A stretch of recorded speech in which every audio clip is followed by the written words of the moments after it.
Hello everyone, and welcome back to Gaming with Shoggoths. We're here in Zaluki Prehistoric Park in Prehistoric Kingdom, and I've been doing some tweaking and decorating. I kind of gave the Chimerosaurus area a bit of an overhaul, make it look a little bit more realistic, in my opinion anyways, and added some guest and staff areas as well. This no dinosaurs in this one. This is kind of just a quick mini tour, and then I'm going to actually do some tips and stuff for decorating, some kind of things that I've kind of learned as as I've learned to play this game and learned the ups and downs and ins and outs of it, and just kind of give you some ideas for decorating for those of you who don't have access yet, and we'll hopefully have it in April when it comes out in early access. So this is kind of like the new overhauled area for the chimeras, and we'll go into that a little bit better in a second. But this area last time we were here was just completely devoid of anything, but I added a store, and we've got a sign coming up that's going to get filled in a little bit more. If you can see over there to the right, some things are afoot, but it's a secret for now, although that's going to be in the next episode. I just kind of was filling in the area with decorations and such. We've got these rock formations with benches now, and I'll go into those a little bit more later. And I did finish off the staff area in the back. It's way bigger than it needs to be, but I was just trying to fill up the space. We got all kinds of these little decorations in here. I love the fact that we have these kind of decorations. That's really cool. I like the hoses. You can change the color on the hoses. That's also really cool. We've got some wind power over here. It's gonna be like the staff area in the back of those little restaurants that we put in last time. We've got kind of a meadowy swamp thing going on over here. Some, oh, I almost said cedar, not a cedar, cypress tree. I believe they grow in water, if I recall. Or can, anyways. This is the guest area that we built last time, kind of like the mini food court. I didn't really change much in here. I did add that mural in the back, but that was about it. I did add all these trees and plants and stuff to this side. They weren't here last time. You'll see all this stuff like in more detail when I go over kind of like the decorating tips and stuff, but we're just doing a quick zoom through. This is another little rock formation with a bench that I did. You know me, I love my rocks. And I've got this pond here. I wish we could put like frogs and stuff. There's like duck. I can hear ducks in the ambient sound, and I really wish I could have some ducks. I love ducks. They're one of my favorite animals. So this is intended to actually be like an employee only area, because this is going to be like where, they can, where the chimeras either come in for like shelter or just to get out of the sun, where they come in for like a checkup, or if they're sick, they could be like kept in there. And then that would be like a little staff like eating area. All right, so that's a quick look at all the new stuff in the park. We'll see more of that stuff in details when I when I go through my tips. The first tip I have is to customize the prefabs to fit your needs. That may sound like a no-brainer, but like I honestly didn't even realize right off the bat that everything was like customizable. Now, not every bit of every prefab is customizable. Sometimes some of them are not, but the vast majority of them, especially like the buildings, are quite customizable. This building usually has a door on each side and then an open back. And so what I did is I just copied, the walls, closed the back, took these doors right here were also on the other side where this big opening is. I took those doors off, so I made it kind of look how I wanted it to look. And then I started changing the colors to sort of match the theme of my park, which is a lot of dark colors and a lot of wood colors and stuff like that. So, I just made it fit into my color scheme better. And then it looks like a better park, or not a better park, but a better fit. I'm not sure if I got it in this video or not. I think I forgot to do it, but I actually also added like a wall there and a bunch more equipment on the side. So it kind of looked like there was a staff area and a dinosaur area. You can see the difference between like the two restaurant or the two clothing stores. Apata apparel is the normal one, and that's the white one. I changed mine to Chimera apparel because we don't have any Apatos, but there are Chimeras right there. So, you know, it kind of just fit my park better. I changed the colors. I added another row of the brick, and then I added more benches and stuff like that. I just made it look like it fit more in my park. I think it looks a lot better that way than the white would have, and I didn't have to spend a ton of time building another building, you know, and I have, you know, only so much time, as we all do, to, you know, to do this stuff. So, like, it's really cool that you can sort of customize that stuff and save yourself some time. Now, my second tip kind of rides off the first tip, and that's with your prefabs, you should save them, because you can save them to the game so that in the future you can just use them again if you wish, or you can even use them and then customize them further. So basically what you do is you highlight your whole thing. Then you're going to want to click Manage Group and then Save as Prefab. And then normally you would pick one of those blank spaces, but I had one saved that I accidentally saved twice, so I just saved over it. Then it allows you to take a picture, add a description, pick a category, all that kind of stuff. So that way it's like its own piece in the menu, and then you'll be able to find it later. And then once you have it saved, you can just go to the modular prefab user category and pick the one you want to use, and you're good to go. This one I did another of the umbrellas in the sauropod area, and then just, you know, manipulated the terrain, and it was good. All right. Tip number 3 is to use the enclosure fences for decoration. Like, I really like all these fences that they give you, the prefab fences. But I really think that these small ones, especially the small ones, are really great for, you know, guest areas and stuff like that, as well as, you know, for your dinosaurs. And honestly, I think a lot of them are kind of small for a lot of the dinosaurs in the park. They'd be easily like jumped over by almost anything except for like the Protoceratops. So I really find them to be really nice to use in the guest areas as well, and they're easy. You just slap them out real fast.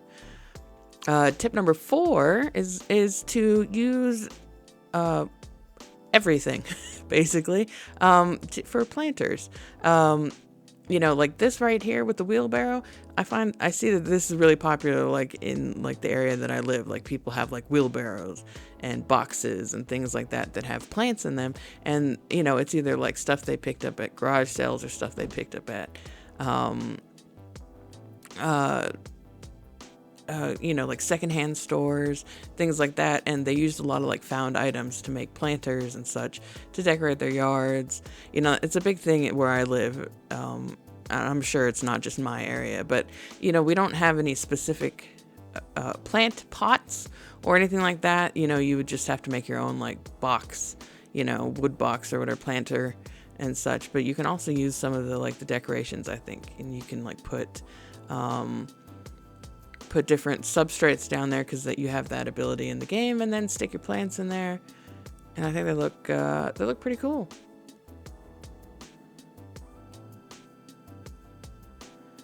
All right, tip number 5 is to make sure you're mixing your plants. Like, this is one that I've known since the beginning when the game came out, but sometimes I forget that you can mix the brushes, and I find that it gives just a much more natural dispersion of your plants to put them all down together, instead of like, you know, you put one plant and then you pepper in another plant and then pepper in another plant, and it kind of looks all bunched up. But if you set your size to a decent size, but you put your density kind of low, and then you pick like 3 or 4 plants or trees or whatever, you know, it gives you kind of like a more realistic dispersion, in my opinion anyways.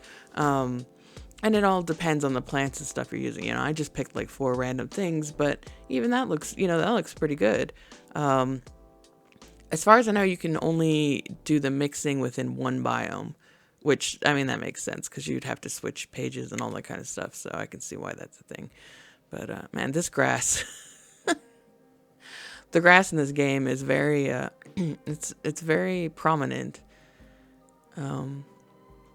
But yeah, you can see like those little plants and then the big tree, the little tree. I love that big tree. That's one of my favorite trees in the game.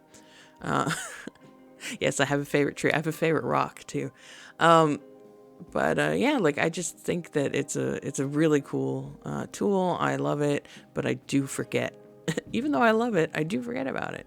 And as you can see, like with this combination, maybe it's not the best because those little palms, flow over into those other trees, and that may or may not be realistic. But that you can experiment with different combinations. At this point, I'm just screwing around. I love trees, so sometimes I just kind of get lost in tree brushing. But like I said, I think it just gives a better, more realistic dispersal of plant life in your park. And this is actually a little bit of a preview of the enclosure area that is to come using the mixed brushes, and it just gives that nice look where as if the bushes are growing over each other, which they would in real life. All right. Tip number 6 is something that I might regret eventually, but it is to add borders to your sidewalks, because there's no automatic lip or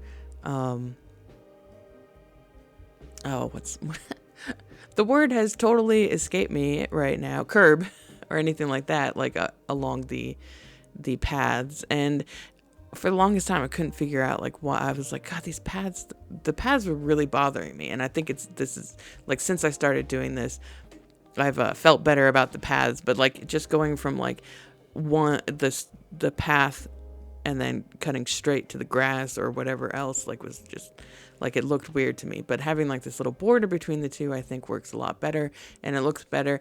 It is a tedious process though. It's not hard. You just have to manipulate the pieces around the path. If you do a lot of straight paths, this will be easy. I do a lot of curved paths though, and it's not hard. It's just tedious. Kind of tip 0.5 would be anytime you have a little part that you just can't fix, just throw a plant over it. Problem solved. But yeah, I know this is one of those things where I'm doing it, but there's plenty of spots where I haven't done it yet, and I'm just kind of it's just bit by bit I add it in, because it is a tedious process and it can take a little while. But I think it makes it look nicer to have that little border there. All right, tip number 7 is not so much a tip as it is just me gushing over how much I love rocks. Rocks are my favorite decorating tool in this game. They're great, as borders for areas, but you can also use them, as stands for your decorations, as places for people to sit.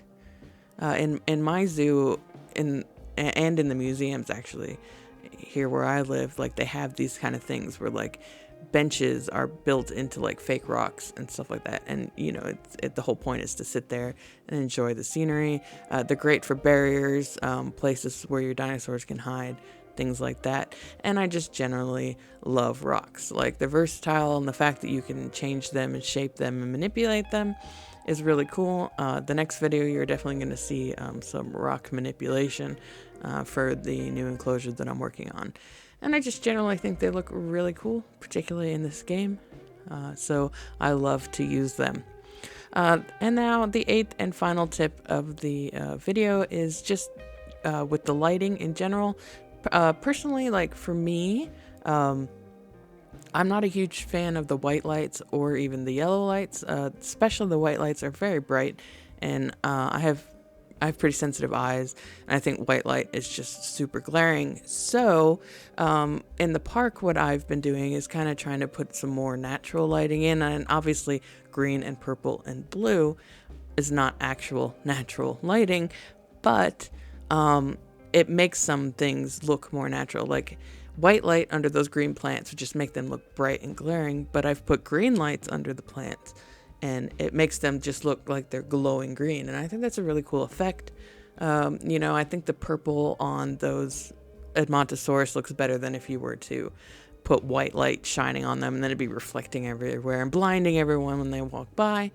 And the blue light, I think works really well because it makes it kind of seem darker, like there's moonlight going on over there. And then those Archaeopteryx, it might feel more natural to them at nighttime instead of having like a bunch of white light like glaring down on them so people could see them.